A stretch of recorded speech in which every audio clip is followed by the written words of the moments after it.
Have you ever had a season that simultaneously makes you loathe everything about Football Manager, but at the same time cherish every little positive moment that it gives you?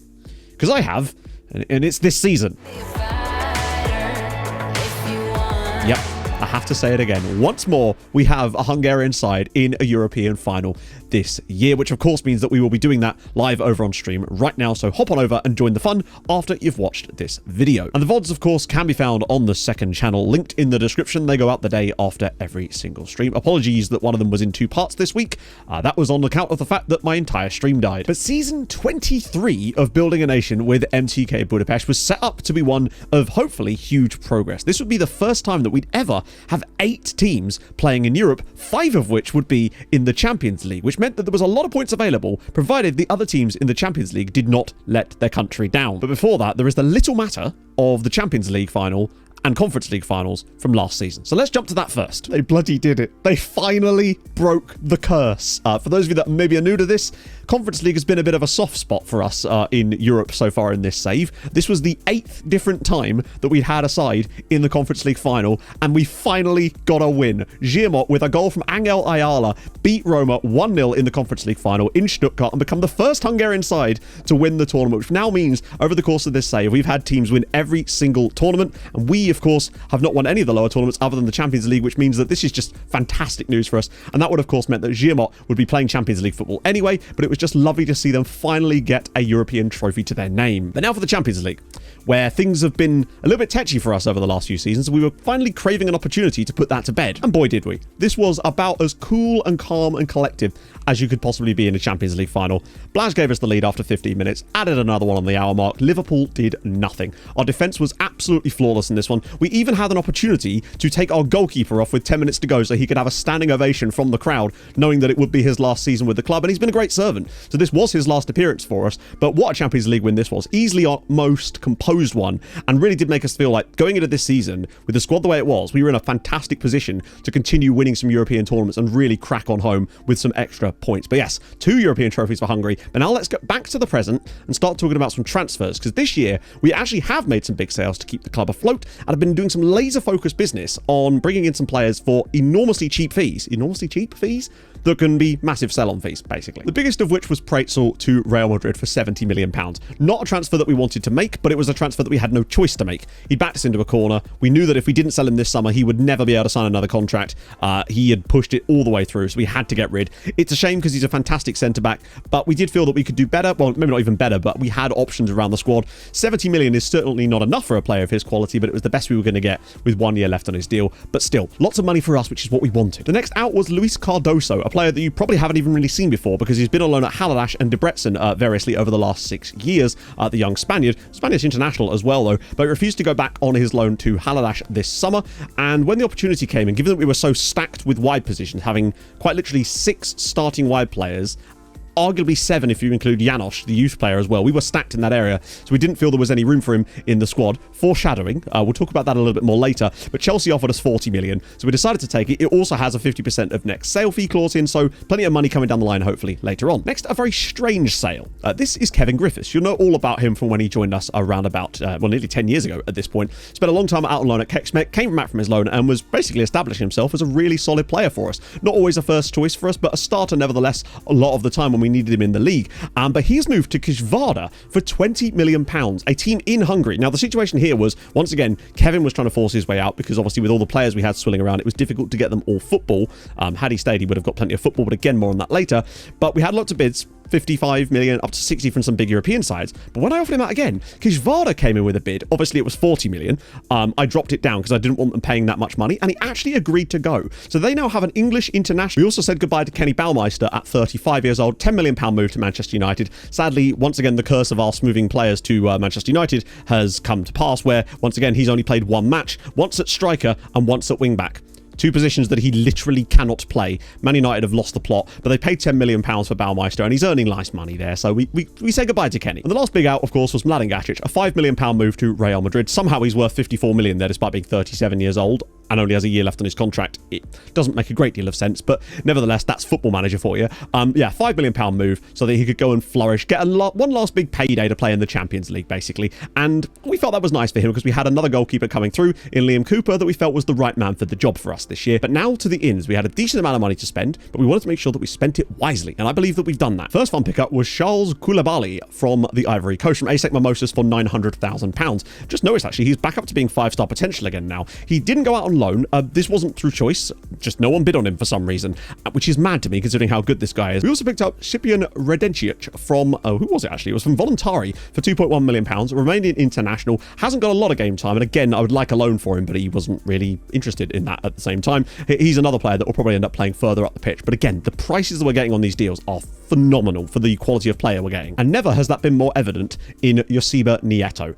We've been knowing him as the Spanish Ward Prowse at this point, basically. He is ridiculous. £2.7 million from Athletic. He was 29 when we signed him. We could have got him for free, but we decided we just wanted him, basically. He's an elite midfielder, absolute set-piece merchant, great corners, great free kicks, great penalties. He's just an absolute monster. And this season, if it wasn't for the injury that he sustained, unfortunately towards the end of the year, which will keep him out, as you can see, for a while, he was on for a 20 assist season easily. We've got Philip Rolfe on a free transfer from Leicester City just to give us a bit of centre-back cover. We might try and flip him on this summer, given that he has 1 year left and is on quite big wages. And I've got some more players that I want to bring through, slightly injury-prone. If we can get like 15-20 million, I'd take it. Then another free signing, Andre Sene. We brought him on a free transfer from Manchester City, and we've already sold him. He went out in January, £23.5 million. 23 million quid profit in 6 months. I do love a good transfer like that. Then another of these transfers that I really love, when my scouts just randomly bring me a young player at Real Madrid or Barca, usually, occasionally buying, who have really low release clauses for some reason, and can be poached, and we did. Antonio Munoz, £5.5 million, really solid player, now playing in the second tier, getting a decent amount of opportunities, but hasn't really actually scored a goal from playing as a striker yet, which is a bit worrying. Then we have the biggest signing of the summer in terms of his actual value, which was £9 million for Lorival, a 28-year-old Brazilian attacking midfielder slash striker who's just absolutely goated with his actual attributes. The issue for him is his injury proneness.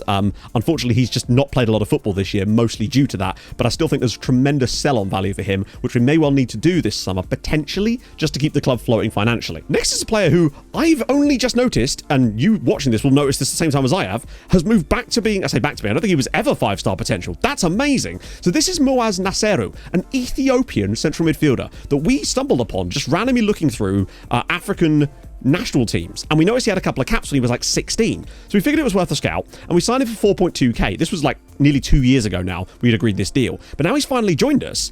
He was like 3-star rated by our scouts. That's amazing. So he's now 5-star potential in our team. Now, that fluctuates all the time, so maybe it's just because he's out on loan and whatnot, but still, that's fantastic. He's played a decent number of matches this season in the second half of the year. Don't know whether he'll be back at St. Lawrence on loan next season, but regardless, to have an Ethiopian player from an Ethiopian club be this good is amazing. And you know I love obscure wonder kids. Not if he actually is a wonder kid, but 5-star potential. And in that same sort of vein, we also found this dude here, Ibrahim Konde, in the Guinean under-23 squads, 180 grand from Sangoredi. He may not have the highest potential compared to our other friend here, but still, you know, I think he's got good value to be on loan at a second tier side. So that's really all the business that we've done. A couple of like loan farmer players that you'll probably never notice, but still, it's good business. It's not too much money spent, and I feel like we've got good value out of the players we've signed. The league this season, fairly straightforward. Still had a couple of defeats in there, but we do in fact win the league again by 10 points. That I believe is our 20th consecutive title as well, which is just nice. Haladash clear of everybody else. Look at that goal difference as well. Ferencváros finally back to their best, up into third spot, looking a lot better this season. Giamot once again in the Champions League, which is nice. Now we will have 8 teams in the Champions in Europe next season as well, once the coefficients tick over, so that's a good sign. So we'll actually have Kekshmet in there too, which is not really ideal, but it does mean Kijvada will get Conference League next year. And given what we know about Kijvada and the squad that they've got, them in the Conference League next year could be absolutely lethal. I would be very surprised if they're not in the Conference League final next season, and I'm telling you that we're going to be seeing them, because I just don't see it. But that's enough about all that domestic nonsense. Let's talk about Europe, because that's where this video really takes a turn for the oh my lord. So, European games, let's start with us in the Champions League, of course. Also, I apologise, in the last recap video, I accidentally showed the group matches from the previous year and didn't realise because we'd won all of them in both years. So that's because I was showing the Champions League final at the start of the video and I forgot to tick the schedule page back over at that point. So do apologise for that one.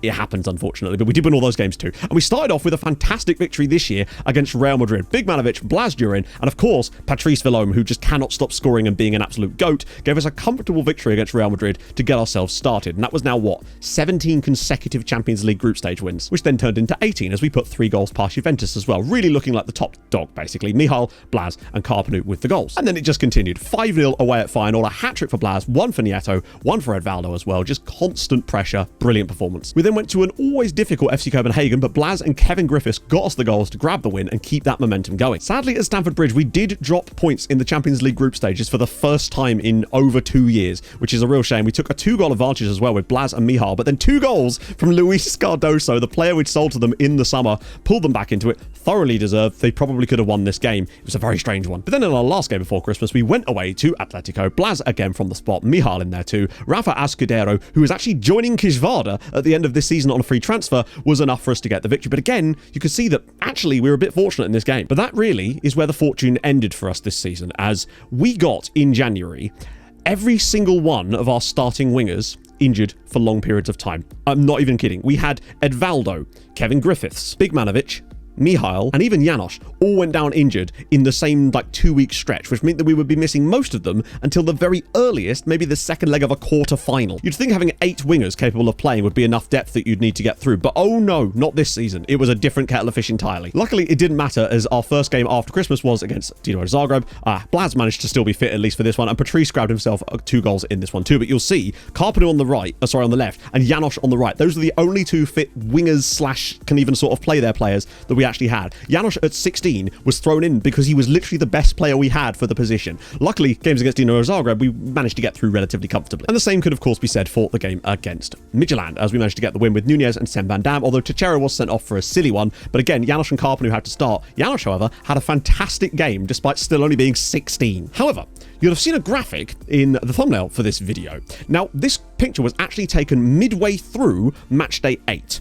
And I'll put it on the screen right now for you. As at one point, there genuinely was a situation permeating itself like this in the Champions League, where we were top, Haladash were 3rd, Kijvarda were 4th, Debrecen was 6th, and Zirmot was 7th in the Champions League. We nearly had all 5 Hungarian sides in the top 8 of the Champions League. It was literally only a couple of goals that prevented us from having that, and we took a picture because we were just like, we're never going to see anything like this ever again, and there's no way it stays like this. But there you go. But what that should tell you is that it still went bloody well for Hungary, with us winning 7 out of 8 games in there too, Haladash winning 5 out of their 8 matches and coming 3rd. They did actually manage to get it. Unfortunately, the others weren't quite so lucky, but Zirmot did still manage to come 9th in the Champions League, Kijvarda 12th, and Debrecen 14th. So the 2 goals that actually cost us that opportunity was Debrecen conceding a late one against Porto, which obviously dropped Porto back up the league and dropped Debrecen back down, and sadly, Kijvarda losing to Chelsea. If those 2 1-goal games don't happen, we get all those results. But still, the fact is, we had all 5 Hungarian sides in the top 16, which is just unbelievable scenes. And of course, that meant we got all 5 Hungarian sides through to the knockouts, which is mad. But we'll start with us, and we'll circle back to how they got on, as we of course got to skip a round, and we were rewarded with a tie against Inter, a team who aren't really all that good, and we felt we should be able to brush aside fairly easily. So naturally, that means we then went to Italy and lost to them. Daniele Sanna gave them the lead. Janos scored his first goal from open play of his career to equalise for us, because again, we were still having to play Carpenu and Janos in these matches at this point, and we went down 2-1. Frustrating, as I think we were the better side, but you know, things happen. We felt that we could still take them at home, and we would even have a few players maybe that could make substitute appearances in that second leg. The biggest issue for us in this game was that our back-to-back Ballon d'Or winning striker put in a 6, which I think is the worst performance he's ever played for us. But, you know, that can't happen twice in a row, at least we thought. Except it did.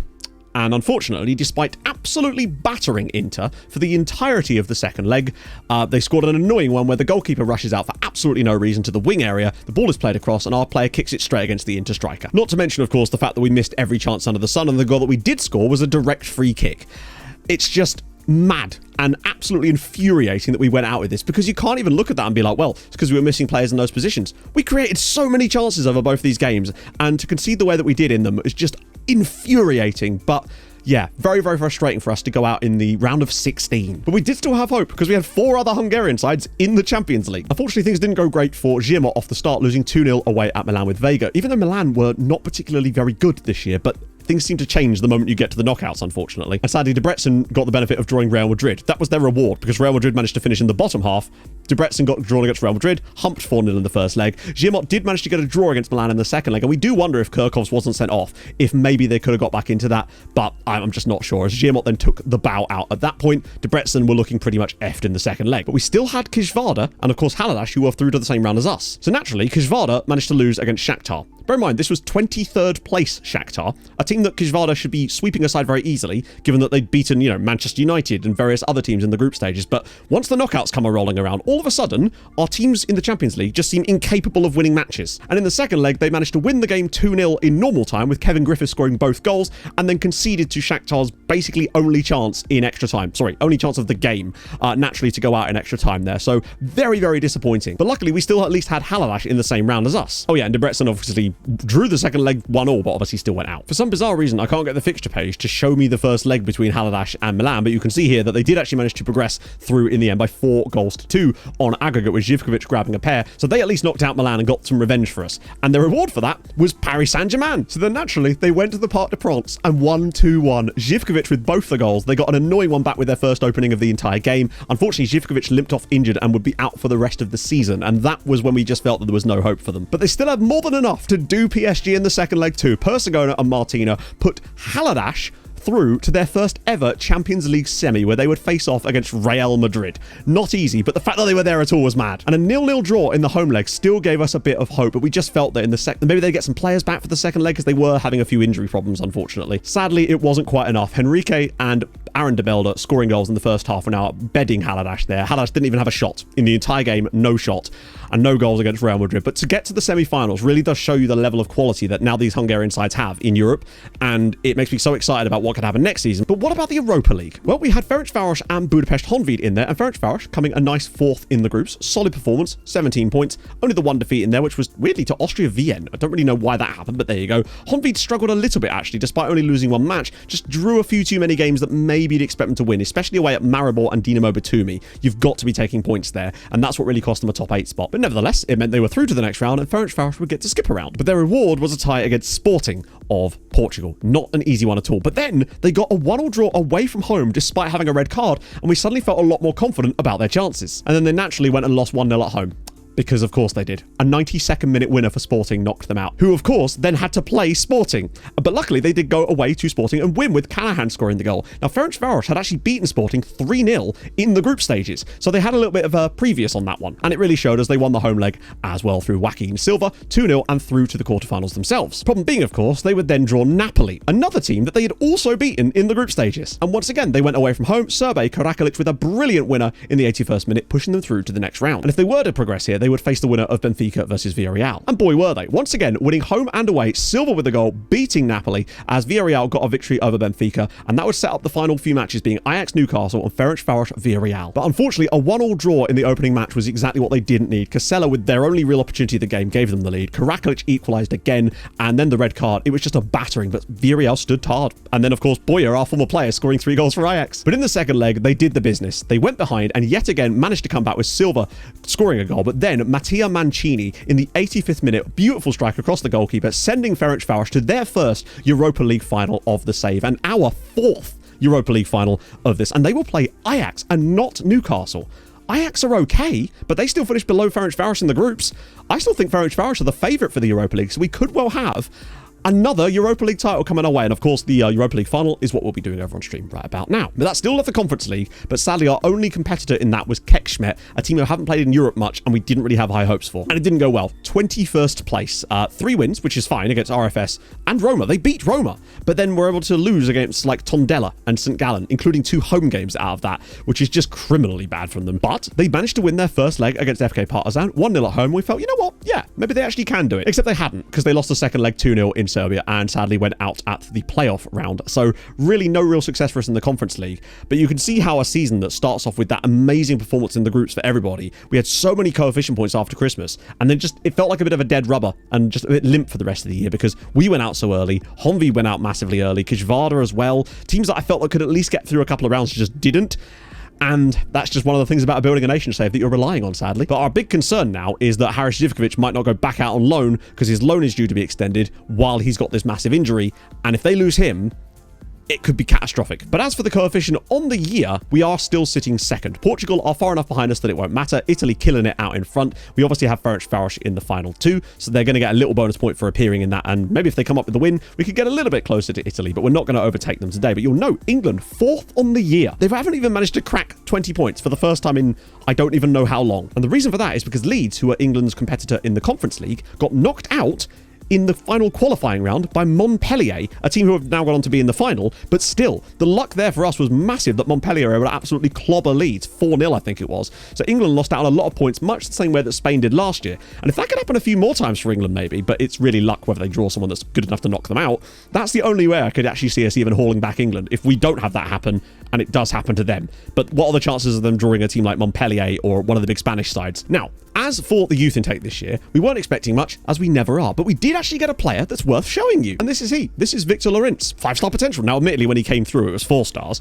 and he has seemingly been reassessed to be 5, which is phenomenal. So it does seem like over the last 3 years, the youth intakes have genuinely got a little bit better. Not quite the golden generation with Janosch and whatnot of last year, but still, we are actually finally starting to produce some genuine, really goodly, talented players, and it's just really nice to have that happen. So Victor Llorens joins the squad of these guys. He's got great mentals. Definitely wouldn't play him as a winger, as he doesn't have the speed. He would very much be an attacking midfielder with that finishing and composure that he has to add there, but still a good player. You'd love to see it. Stats wise, it's been all about Blaz this year. 47 goals, but an XG of 46.6.